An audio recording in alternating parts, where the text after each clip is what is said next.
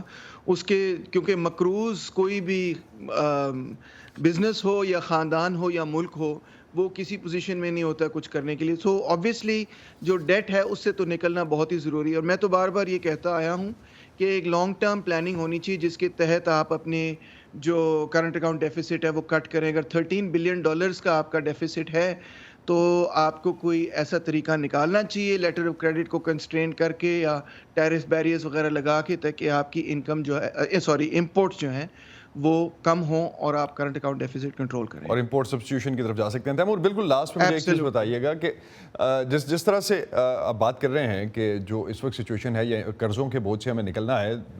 کچھ اگر میں ہسٹری کی طرف جاؤں تو پرویز مشرف کے زمانے میں جب ہم دیکھ رہے تھے تو کافی حد تک پاکستان کو ریلیف ملا تھا اس زمانے میں بھی قرضوں پہ, لیکن اس کے بعد آج ہم پھر تقریباً وہیں کھڑے ہیں. اور اگر ہم تھوڑا سا اور اس سے پیچھے چلے جائیں, اور اشرافیہ نے جو پالیسیز بنائی ہیں ملک کے لیے, اس پہ بہت کرٹیسزم ہوتا ہے. What's your take on that? میری تنقید تو یہی ہے جی کہ انفیکٹ یہ ایک گلوبل پرابلم ہے کہ تھرڈ ورلڈ کنٹریز جو کہ کمپیٹ نہیں کر پا رہی فرسٹ ورلڈ کنٹریز سے, یا ایون ایک دوسرے سے, ہم بنگلہ دیش سے بھی اور انڈیا سے بھی کمپیٹ نہیں کر پا رہے, ان کی اکانومیز کا تو بالکل ستیہ ناش ہو جاتا ہے اس گلوبل کیپٹلسٹ ریٹ ریس میں. اور اسی لیے میں سمجھتا ہوں کہ ایکچولی یہ صرف کسی پالیسی کا بحران نہیں ہے, بلکہ میں تو سمجھوں گا کہ یہ ایک جو مارکیٹ اکانومی ہے اور اس کا اور جو گلوبل پولیٹیکل اکنامک آرڈر ہے, خاص طور پہ نیو لبرل پیریڈ کے اندر, یہ اس کا اپنا ایک بہت بڑا شدید کرائسس ہے.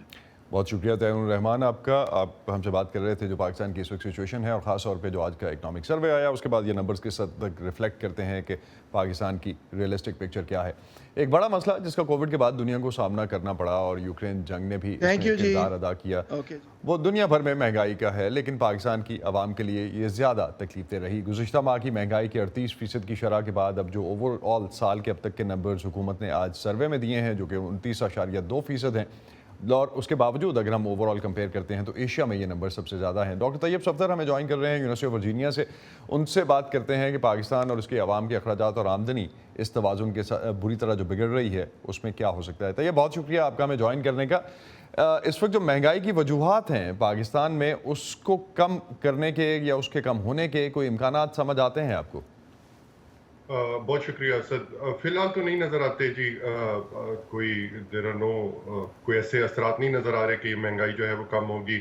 جس طرح آپ نے پہلے فرمایا, ڈالر کی جب قدر نیچے جاتی ہے, روپے کی قدر نیچے جاتی ہے کمپیئر ٹو دا ڈالر, تو اس سے ویسے ہی ایک امپیکٹ ہوتا ہے مہنگائی کے اوپر, کیونکہ ظاہر ہے آپ کے بجلی کے جو کانٹریکٹس ہیں وہ ڈالر انڈیکسڈ ہیں, جس کا مطلب یہ ہے کہ جب ڈالر کی ویلیو جو ہے یا روپے کی ویلیو نیچے جاتی ہے تو آپ کی بجلی اور زیادہ مہنگی ہوتی ہے. اسی طرح آپ کا جو فیول ہے, جو تیل ہے, وہ آپ جو ہے برآمد کرتے ہیں. اسی طرح گیس کا جو ہے وہ 25% آئی تھنک لاسٹ ایئر آپ نے جو ہے وہ امپورٹ کیا تھا. تو all of these require dollars. تو جب آپ کی جو ہے روپے کی قدر نیچے جاتی ہے تو اس کا امپیکٹ ہوتا ہے مہنگائی کے اوپر. اور جس طرح آپ نے فرمایا, اوور آل جو ایک میکرو اکنامک حالات ہیں اس میں نظر نہیں آتا کہ گلوبل سطح کے اوپر کوئی ان چیزوں میں, خاص طور پہ تیل اور گیس کی قیمتوں میں کمی آئے گی, جس کی وجہ سے ہمارے جو ایکسپینڈیچر ہے وہ اوپر رہے گا. طیب, اگر جو آپ نے انرجی کا حوالہ دیا, انرجی کتنا کنٹریبیوٹ کر رہی ہے اس وقت انڈائریکٹلی اور ڈائریکٹلی, اگر ہم ایک ایکویشن ڈیولپ کرنا چاہیں پاکستان میں اوور آل سی پی آئی انفلیشن جو ہے, ایک ہیڈ میں تو ہمیں نظر آتا ہے جو کیلکولیٹڈ نمبر ہے, لیکن انڈائریکٹلی اس کو آپ کیسے دیکھیں گے؟ سر, ایک اس میں تو پاکستان لیبر فورس سروے جو ہے اس میں جو ہمارا سروے نکالتے ہیں پاکستان بیورو آف اسٹیٹسٹکس, اس کے اندر انکم دیا ہوا ہوتا ہے کہ کون سے جو ہے انکم کونٹائلز, مطلب 25% کتنا اثر پڑتا ہے اس پہ, جی اس کا کتنا اثر جو ہے وہ پڑتا ہے. It would vary from household to household, لیکن اس کے بڑی سیدھا ایک طریقہ ہے سر, جس کا بل جو ہے وہ لیٹ سے بیفور یا سال پہلے 2000 روپے آتا تھا, اب وہ بلز جو ہے وہ 6,000 روپے تک آ گئے ہیں، بیکاز نہ صرف بجلی کی جو قیمت ہے وہ انکریز کی ہے، بلکہ ٹیکسز جو اس کے اوپر لگائے گئے ہیں وہ بھی اوپر گئے ہیں. سو جو آپ کو امپیکٹ ہے، جس کی تنخواہ لیٹ سے 18,000 ہے، آپ کو اس کا امپیکٹ نظر آ جاتا ہے کہ یار 2,000 سے 6,000 تک گیا ہے، تو آپ کو سیدھا نظر آتا ہے کہ اس کا کاسٹ جو ہے that has increase by almost 200-300% 3%. Okay, پچھلے سال کی نسبت اگر ہم دیکھتے ہیں کہ پاکستان کی فی کس آمدنی جو ہے، جو اب اکنامک سروے آج جو ریلیز کیا گیا اس کے مطابق تقریباً $200 کم ہوئی ہے، 1568 پہ آ گئی ہے 1765 سے. تو کیا فی کس آمدنی سے صحیح اندازہ لگایا جا سکتا ہے اس بات کا کہ عوام کے سال میں ہے؟ So all of these are proxy variables, right؟ یہ ہمیں جب ہم اس کو ٹوٹل دیکھتے ہیں تو ہمیں کچھ نظر آتا ہے کہ اچھا حالات کس طرف جا رہے ہیں. مطلب روپے میں جس طرح انہوں نے فرمایا، میں اکنامک سروے کو گلانس کر رہا تھا کہ روپے میں جو ہے وہ فی کس آمدنی اوپر گئی ہے، جس طرح آپ نے فرمایا ڈالر میں نیچے گئی ہے. تو اس کا مطلب ہے جو قوت خرید ہے for an economy once again جو برآمدات پہ بہت زیادہ ڈیپینڈنٹ ہے. اس کا مطلب ہے کہ جب ڈالر میں آپ کی فی کس آمدنی نیچے جائے گی تو اس کا جو افیکٹ ہوگا عوام کے اوپر وہ بہت زیادہ شدید قسم کا ہوگا. جس طرح میں نے گزارش کی، بجلی اور تیل، یہ دو، یا بجلی اور فیول، یہ دو میجر جو ہے وہ ہیڈز ہوتے ہیں ایز فار ایز آپ کے خرچے آر کنسیڈرڈ. سو ڈالر میں فی کس آمدنی نیچے آنا ایک انتہائی پریشان کن جو ہے وہ ویریبل کے طور پہ ہم دیکھ سکتے ہیں، جس کا افیکٹ جو ہے وہ ہاؤس ہولڈ کے اوپر بہت نیگیٹو ہے. رائٹ. ایک چیز جو ہمیں نظر آتی ہے پاکستان کے اوور آل، اگر ہم میکرو نمبرز دیکھتے ہیں تو اس میں جو tax to G D P ratio ہے وہ پچھلے سال کی نسبت بھی کم ہوئی ہے. معیشت اسٹرگل کر رہی ہے، وہ بھی ایک وجہ ہے، لیکن جو ریشو ہے اس کانٹیکس میں اگر ہم دیکھیں تو 7.5 سے تقریباً 6.5% پہ 1% اور کم ہو گئی ہے، جو کہ ڈیولپڈ کنٹریز سے یا کسی بھی ایسی معیشت سے ہم کمپیئر کریں جہاں کے 15% رفلی سمجھا جاتا ہے کہ ملک چلانے کے لیے چاہیے ہوتا ہے، وہ نہیں ہے. تو آئی ایم ایف کے پروگرام میں دوبارہ گورنمنٹ اگر جاتی ہے تو مہنگائی کا بوجھ جو شارٹ ٹرم میں آپ کس طرح سے دیکھتے ہیں؟ 21% تو حکومت خود پریڈکٹ کر رہی ہے اگلے سال کے لیے. سر بات یہ ہے کہ ایک تو بہت ہمارا اگین یہ ایک ہر every one says this, but ہمارا ٹیکس جس طرح تیمور صاحب نے پہلے فرمایا، آپ کا جو ٹیکس بیس ہے وہ بہت نیرو ہے. آپ کے بہت سارے سیکٹرز ایسے ہیں جہاں پہ ڈائریکٹ ٹیکسیشن یا آپ ٹیکس نہیں کر سک رہے. مجھے یاد ہے مفتاح اسماعیل صاحب نے جب ایک وہ فکس ٹیکس لگایا تھا 3,000 روپے کا ریٹیلرز کے اوپر، تو کتنا آپ کو یاد ہوگا کتنا پرابلم کریٹ ہوا. تو ہم لوگ جب تک اپنا اس کو براڈ نہیں کریں گے، ان سیکٹرز کو ہم ٹیکس نہیں کریں گے جہاں پہ ٹیکسیشن نہیں ہے، تب تک یہ پرابلم ریکرنگ رہے گا. اور یہ ہر سارے سٹیک ہولڈرز کو سمجھنے کی ضرورت ہے، چاہے وہ بڑا ایگریکلچر ہو، چاہے وہ سروسز سیکٹر ہو. ہم لوگوں کو ان سیکٹرز میں کچھ نہ کچھ جو ہے وہ پیش رفت کرنی پڑے گی for things to move forward. تو ریونیو سسٹم میں فلاز ہیں یا ٹیکس سسٹم کا جو نظام ہے وہ ہے، قوانین نہیں ہیں؟ ایگریکلچر ٹیکس آپ نے جس طرح سے کہا کہ جب لگانے کی کوشش بھی کی جاتی ہے تو وہاں پہ بھی ایک جو اس کا امپیکٹ آتا ہے اس کے بعد، یا جس طرح سے رسپانسز آتے ہیں اس پہ الٹیمیٹلی واپس لے لیا جاتا ہے. اس وقت چانسز کتنے ہیں کہ کچھ ٹیکس لگتے ہیں تو واپس ہوں گے؟ کیونکہ 9,200 ارب کا ٹارگٹ جو ہے وہ اپیرنٹلی اگلے سال کا رکھ رہی ہے گورنمنٹ. سر یہ تو ایک ہماری again history is the best teacher. ہم لوگوں نے ملٹیپل ٹائمز دیکھا ہے. شبر زیدی صاحب تشریف لائے تھے FBR میں، اس وقت ہی واز ویری ایڈمنٹ کہ ہم سروسز کو جو ہے وہ ٹیکس کریں گے. بہت رولا مچا اس وقت بھی، and Shabbar Zaidi had to resign. Miftah Ismail صاحب کی میں نے گزارش کی، وہ تشریف لائے تھے، انہوں نے بہت کوشش کی اس کو تھوڑا چینج کرنے کے لیے. تو وہ ہمارے ویسٹڈ انٹرسٹ تو بہت حد تک جو ہے وہ ڈیپلی انٹرینچڈ ہیں، جو اس ٹیکسیشن کو نہیں ہونے دیتے as per their what ever their short to medium term interest are.